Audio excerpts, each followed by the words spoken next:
Coach, whenever you're ready, we'll start with an opening statement and open it for questions. Tough 16 innings. I'm just extremely proud of how hard they competed. Two heartbreakers. I mean, we down to the wire. Taylor Pinnell threw unbelievable in that second game. I'm extremely proud of, someone that was a closer to go as far as she did.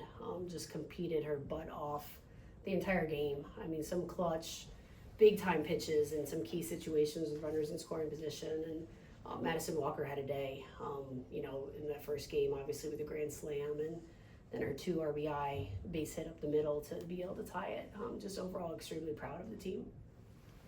I guess we'll start with Pinnell's performance. She pitched very well for the first half. Was there ever any point where you were thinking about pulling her before you did in the ninth?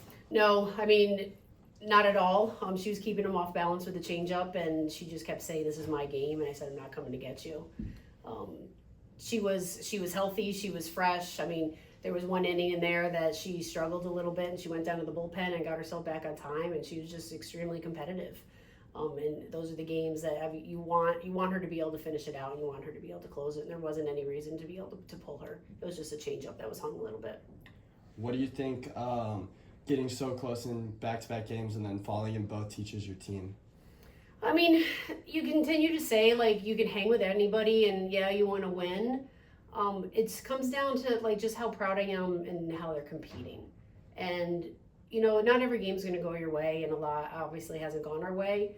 But I'm just proud of that they don't give in. That shows resiliency and the pride that they have in playing the game the right way and just competing for each other and competing for the program. They easily could have been, they were down 3-0 and they easily could have packed it in, but they didn't. They continued to battle and grind and fight for each other, and it comes down to one pitch. And that's the way this game is, and they got the one pitch and jumped all over it, and, we didn't get that one pitch. You talked about Walker had a very nice game for herself. What was it kind of like to see her not only get those hits, but in those particular big-time moments? That's huge. Because that's probably been something that we've really struggled with, is with the game on the line and runners in scoring position coming up with that quality at bat. And, in particular, she has, and she knows that. So being able to capitalize when she had the bases loaded in that first game, and then, game on the line with runners in second and third, and having that base hit to tie it up when she did, that's huge. She's a sophomore, and she wasn't an everyday player last year, so she's learning from every single experience, and that's what we told the team is we just got to continue to get better every single game. And we don't know when the season's going to end, and we hopefully can continue through the SEC tournament and put some enough wins together that we're going to be above 500. But it's still these players are trying to get better every single day to be able to help their team out.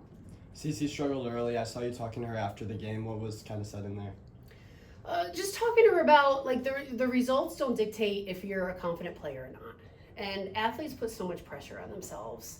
And a lot of times, especially females, a female has to look good to play good. And that comes into results. It's not appearance, it's results. And I don't want her to not be a confident player because she's not getting the results that she wants. She's a confident player because she's done the work. She's put in the time. She does everything she's supposed to do. She's prepared.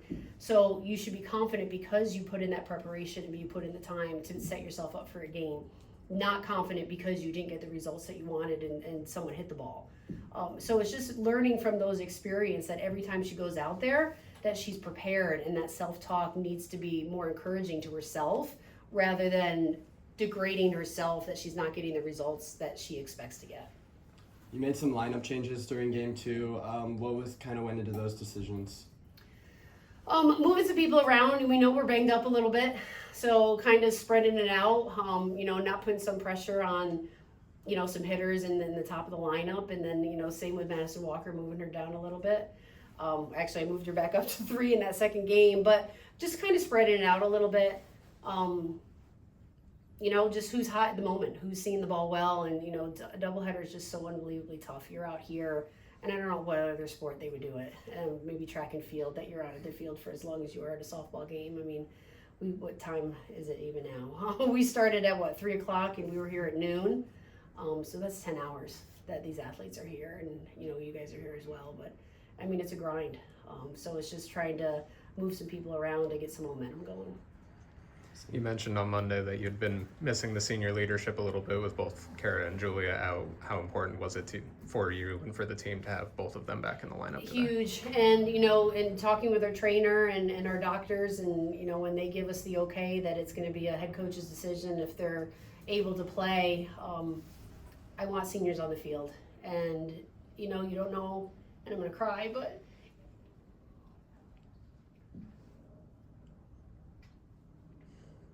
you don't know how long they're going to be in that uniform. So if the doctors say that they can play, I want them to play.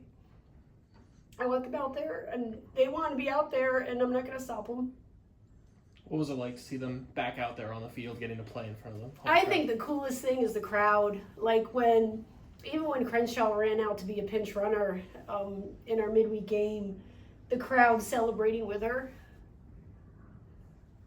And then the same thing when she's announcing the starting lineup in Kara. It's the impact that they've made on this program. And I'm just extremely proud of them. It's not even senior day yet, and I'm crying. Yeah.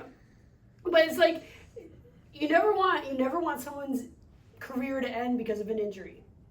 And, you know, these kids, they have a hard time getting out of bed. Like, that's how much their body hurts. And they're willing to sacrifice it for their teammate and for this program, and to go out there and do what they do every single day just shows you how much they love to play and they love this program.